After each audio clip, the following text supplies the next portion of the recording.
Louisiana soybean farmers are taking advantage of dry weather to harvest a crop that has seen its share of wet weather, harmful insects, and damaging diseases.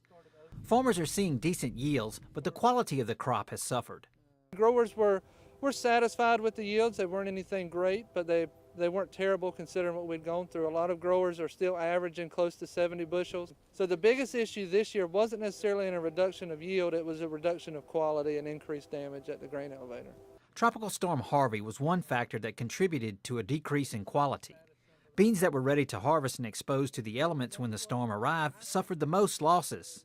They had the most damage. We saw grain at the elevator with 40 to even up to 60% damage. That was on the extreme side. The majority of it was anywhere from 15 to 25. Fortunately, those beans only made up a small portion of the state's 1.3 million acres. Experts expect the state average to be somewhere around 50 bushels an acre, making it an average crop. Considering how trying the growing season was, many are surprised at the results. With the weather that we've had and everything these beans have gone through, that's not unexpected and honestly a little better than a lot of folks expected going into it. Spivey expects the bulk of the state's harvest will be completed by mid-October, but some late planted beans may not be ready until November.